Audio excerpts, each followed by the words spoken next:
Bayangkan sebuah perusahaan, yang jika masih ada hari ini, kekayaannya akan membuat Apple, Microsoft, dan Amazon terlihat seperti toko kelontong. Sebuah entitas yang valuasinya pernah mencapai 8,28 triliun dolar Amerika Serikat. Setara dengan gabungan PDB Jerman, Inggris, dan Prancis modern. Perusahaan ini bukan hanya berdagang. Ia punya pasukan tentara pribadi lebih dari 50.000 orang, armada dengan 4.700 kapal, mencetak uangnya sendiri, dan punya hak dari negara untuk menyatakan perang, membangun benteng, dan menjajah wilayah. Ini bukan fiksi, ini adalah VOC, atau Verenigde Ostindische Company. Ia bukan sekadar perusahaan, tapi sebuah negara bayangan yang lahir dari kerakusan, kecerdikan, dan lautan darah. Dan pusat kekayaannya adalah tanah ini, Nusantara. Tahun 1602. Belanda baru saja merdeka dari Spanyol dan ingin menguasai jalur rempah dunia. 6 perusahaan dagang kecil yang saling bersaing akhirnya dilebur menjadi satu kekuatan raksasa oleh pemerintah Belanda. Lahirlah VOC. Tujuannya sederhana, memonopoli perdagangan rempah-rempah Asia yang harganya setara emas di Eropa. Tapi cara yang diberikan Belanda sungguh luar biasa. VOC diberi oktrai atau piagam khusus. Isinya? Izin untuk bertindak layaknya negara. Mereka bisa punya tentara, bernegosiasi dengan raja-raja, bahkan mengusir pesaingnya, Portugis dan Inggris, dengan kekerasan.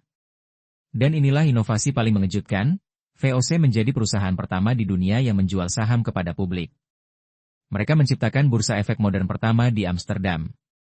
Siapapun bisa berinvestasi dan menjadi bagian dari mesin uang ini. Dengan modal raksasa dari para investor, VOC membangun armada laut yang tak tertandingi dan memulai ekspansinya.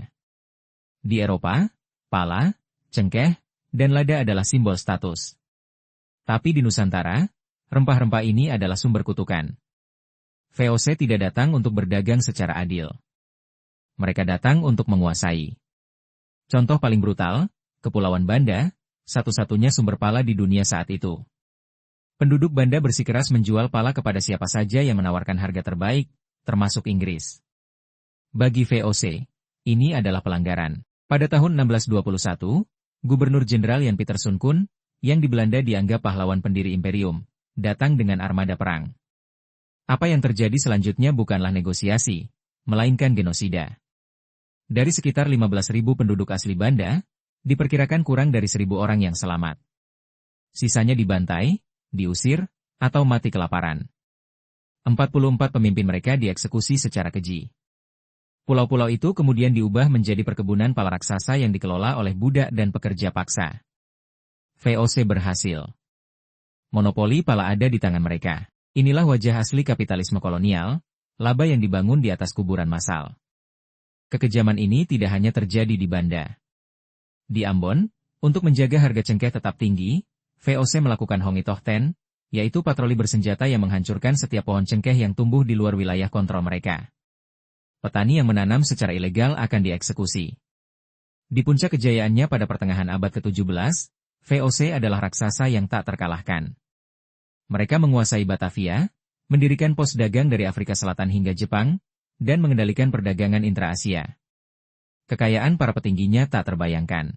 Gubernur Jenderal Johan van Horn, dengan gaji resmi sekitar 14.000 gulden setahun, pulang ke Belanda dengan kekayaan 10 juta gulden hasil dari perdagangan ilegal dan korupsi. Ya, korupsi adalah awal dari kehancuran mereka. Di Batavia, para pejabat hidup dalam kemewahan ekstrim, sementara di Amsterdam, para direktur tidak tahu betapa parahnya pembusukan di dalam perusahaan. Muncul lelucon populer di Belanda bahwa VOC sebenarnya adalah singkatan dari Verhaan onder korupsi, runtuh karena korupsi. Para pegawai dengan gaji rendah menyelundupkan barang untuk keuntungan pribadi, para kapten kapal memanipulasi laporan, dan utang perusahaan terus menumpuk. Memasuki abad ke-18, mesin VOC mulai macet. Persaingan dengan Inggris semakin ketat, biaya perang untuk mempertahankan monopoli membengkak, dan permintaan rempah mulai menurun. Perusahaan yang dulunya inovatif kini menjadi birokratis dan lamban. Perang keempat antara Inggris dan Belanda menjadi paku terakhir di peti mati VOC. Armada dagangnya lumpuh, dan kas perusahaan kosong. Pada 31 Desember 1799, setelah hampir 200 tahun berkuasa, VOC resmi dinyatakan bangkrut. Seluruh aset, utang, dan wilayah kekuasaannya yang sangat luas, termasuk Nusantara, diambil alih oleh pemerintah Belanda. Dari bangkai VOC inilah lahir sebuah koloni resmi bernama Hindia Belanda. Penjajahan oleh perusahaan berakhir, digantikan oleh penjajahan oleh negara, yang sistemnya banyak diwarisi dari VOC. Jadi, apa warisan VOC? Bursa saham, korporasi multinasional, ide investasi publik, semua pilar ekonomi modern ini dipelopori oleh VOC. Tapi sejarah juga mencatat warisan lainnya. Eksploitasi, kekerasan sistematis, korupsi dan penjajahan yang meninggalkan luka mendalam. Kisah VOC adalah cermin gelap bagi dunia modern. Sebuah pengingat bahwa di balik kekayaan yang luar biasa, seringkali tersembunyi biaya manusia yang mengerikan. Dan sebuah pelajaran bahwa ketika sebuah perusahaan menjadi terlalu kuat, tanpa ada yang bisa mengontrolnya, ia bisa menjadi lebih berbahaya daripada sebuah negara. VOC memang sudah tiada. Tapi jejak keserakahannya masih membentuk dunia kita hingga hari ini.